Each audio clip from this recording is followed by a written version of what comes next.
Olá, caros alunos. Hoje nós vamos falar um pouquinho sobre os conceitos de liberdade e determinismo. Como vocês já podem observar, são dois conceitos aparentemente opostos. Por que eu falo aparentemente? Será que esses conceitos eles se anulam quando a gente coloca um ao lado do outro? O que eu quero dizer com isso? Será que ser livre é não ser determinado de nenhuma forma, em nenhum momento, e ser determinado não é ser livre de alguma maneira? Então, é exatamente essa que é a questão. Quando eu falo em determinação e liberdade, eu coloco dois conceitos que, teoricamente, são opostos. Como nós já sabemos, há eventos e determinações na vida que não dependem das escolhas conscientes que a gente faz. Eu não escolhi, por exemplo, nascer pobre, né? Não escolhi meu DNA, não escolhi minhas características físicas, o ano em que eu nasci, a minha família. Eu não escolhi nada disso. Na verdade, eu não escolhi nem mesmo os costumes tradicionais, pelo menos não inicialmente. Ao longo da vida, nós podemos fazer escolhas sim, partindo desses determinismos. Por exemplo, eu posso continuar ou não seguindo os costumes tradicionais. É uma opção. Apesar de eu ter nascido nos costumes tradicionais, por exemplo, eu posso ter nascido numa família de uma determinada religião e mudar para uma outra, ou virar ateu. Eu posso mudar um pouco minha aparência, posso tentar progredir economicamente. Então, por aí a gente já vê que existem determinismos que não são tão determinantes, vamos dizer assim, Como nós já vimos, parte da nossa vida ela é cultura. Do ponto de vista cultural, nós internalizamos os valores morais, os costumes, as expectativas de gênero, que são compartilhados pela nossa sociedade. Então, culturalmente, a gente tem algumas expectativas que são colocadas, já são determinadas. Por exemplo, ser filho, ser estudante, namorado, cidadão, são papéis sociais que já existem na sociedade antes de nós. Ou seja, são expectativas que foram criadas ao longo de muito tempo e a gente já nasce nesse contexto. Mas eu posso modificar esse contexto? É aí que fica a pergunta. Diante dessas determinações naturais e culturais que a gente recebe, será que é possível a gente falar em liberdade humana? E se sim, que tipo de liberdade que é essa? Eu posso falar de uma liberdade absoluta, total? A questão é que a gente não pode pensar na liberdade simplesmente como a possibilidade de sempre fazer escolha sem nos indagarmos para os motivos dessas escolhas. Vou dar um exemplo simples aqui. Suponhamos que eu posso fazer uma escolha de tomar um copo d'água ou de ajudar uma pessoa necessitada, ou ainda posso fazer uma escolha de fazer algo que é errado. Beleza, são escolhas que eu fiz. Mas qualquer escolha que eu faça, eu posso me indagar sobre as determinações que estão por trás dessa escolha. Por exemplo, eu tomei o copo d'água. Alguém diria, você tomou porque você estava com sede. Você foi determinado pela sede. Você não conseguiu suportar a sede. Eu ajudei uma pessoa necessitada. Não, mas você foi induzido pela promessa de ir para o céu quando você morrer. Ou então, eu deixei de fazer algo errado. Não, mas você deixou de fazer porque você ficou com medo de ser pego ou punido de alguma forma. Ou seja, qualquer um que defenda o determinismo vai sempre achar um meio de mostrar que as nossas escolhas elas não foram totalmente livres. E isso, lógico, vai ter um impacto ético. Por quê? Porque se a gente pensa em liberdade ou em determinismo, todos os dois são problemáticos. Se eu sou determinado, como que eu posso fazer escolhas para construir uma sociedade mais boa e justa?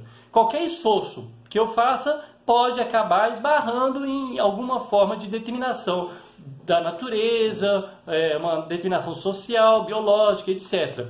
Se eu sou apenas livre, então como que eu posso pensar nessa mesma sociedade boa e justa se cada um faz o que bem entende? A questão se não existem restrições, não existem leis, normas, não existe nada que possa limitar a liberdade das pessoas. Então, agora imagine uma situação como essa. Como é que seria instalado o caos se todo mundo fizesse o que bem entendesse? Então, um exemplo simples a gente poderia dar aqui é o sinal de trânsito. Eu tenho um sinal vermelho, eu paro o meu carro. Isso não impede apenas que eu prossiga no meu caminho em determinado momento, mas também impede que eu, por exemplo, atropele um pedestre, que eu bata o meu carro em outro carro. Ou seja, essa limitação, ela existe por algum motivo. E nesse segundo exemplo que eu dei, por exemplo, é para o meu próprio bem. Então, existem limitações que são para o meu próprio bem. Aí que está a questão. Como pensar determinismo e liberdade? Essas questões sobre liberdade e o determinismo, elas vão assim atravessar séculos de filosofia e vão desembocar no século XX com uma abordagem filosófica de um filósofo sobre o qual eu já gravei algumas aulas aqui no canal, o Jean-Paul Sartre, que é considerado um dos pais do existencialismo, né? Ele fez uma palestra uma vez chamada O Existencialismo e o Humanismo, que ele vai falar exatamente sobre essas questões éticas, etc. Ele vai escrever alguns livros também, posteriormente, Cadernos para uma Moral, mas um dos primeiros livros que trouxe muita polêmica, que ele vai começar a trabalhar essa ideia, é no livro chamado Ser e o Nada. Nesse livro que ele publicou, ele vai trazer exatamente a defesa de uma liberdade absoluta. Mas como assim absoluta? E você não falou das determinações? É exatamente isso. Ele vai falar de uma liberdade absoluta. Ele sempre afirmava que o ser humano está condenado a ser livre. Mas a gente vai ler aqui um pouquinho o trecho no qual ele vai falar exatamente sobre as limitações. Ué, não é absoluta? Como é que tem limitações? E de que forma que a sociedade enumera essas limitações e como que ele vai defender essa ideia de liberdade. Então vamos lá. Ele vai falar o seguinte nessa obra, O Ser e o Nada. Longe de podermos modificar nossa situação a nosso bel prazer, parece que não podemos modificar a nós mesmos. Não sou livre nem para escapar ao destino de minha classe, minha nação, minha família, nem sequer para construir meu poderio ou minha riqueza, nem para dominar meus apetites mais insignificantes ou meus hábitos. Nasço operário, francês, sifilítico, hereditário ou tuberculoso. A história de uma vida, qualquer que seja, é a história de um fracasso. O coeficiente de adversidade das coisas é de tal ordem que anos de paciência são necessários para obter o mais ínfimo resultado. E ainda é preciso obedecer à natureza para comandá-la, ou seja, inserir minha ação nas malhas do determinismo. Bem mais do que parece fazer-se, o homem parece ser feito pelo clima e a terra, a raça e a classe, a língua, a história da coletividade da qual participa, a hereditariedade, as circunstâncias individuais de sua infância, os hábitos adquiridos, os grandes e pequenos acontecimentos de sua vida.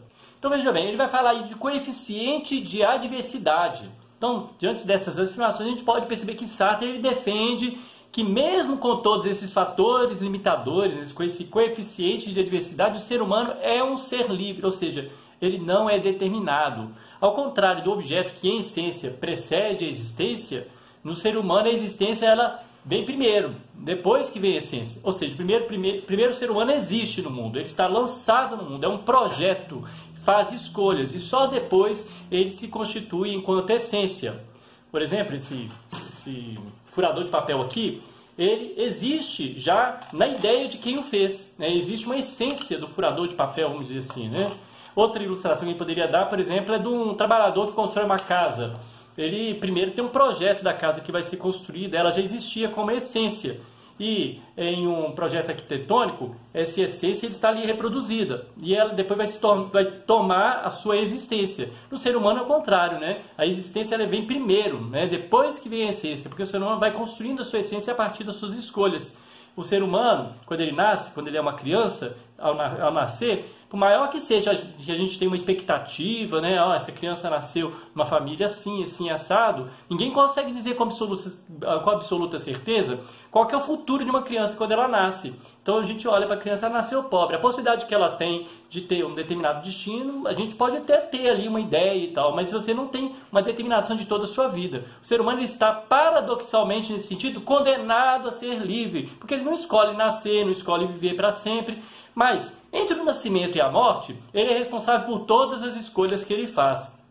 Aí fica evidente o impacto ético desse conceito de liberdade. Ou seja, a liberdade é absoluta, mas jamais é uma liberdade abstrata. Ela é uma liberdade situada. Em outras palavras, é uma liberdade concreta. Não é uma liberdade assim, como a gente fica imaginando a ideia do pássaro, né, que voa e tal. O pássaro, na verdade, é limitado. Ele não pode escolher não voar. Sempre haverá pelo menos duas possibilidades para o ser humano. Mesmo quem não faz escolhas, acaba fazendo uma escolha. A escolha da não escolha. E isso é muito interessante quando a gente pensa, por exemplo, no debate político, né? Muitas pessoas hoje, elas não se sentem responsáveis pelos governantes que são eleitos. E dizem assim, ah não, eu votei nulo, ou eu votei branco, não tem nada a ver com isso que está acontecendo. Mas não escolher nesse caso, gente, tem um impacto direto em suas vidas. E elas sim são responsáveis por não ter feito uma escolha, né? A escolha da não escolha. Ou seja, essa escolha da não escolha também é uma escolha. O fato de eu votar nulo, de eu votar em branco, eu fiz a escolha de não votar. Então eu também sou responsável por quem foi eleito, né? Essa é a ideia também. Isso serve para todos os âmbitos da vida.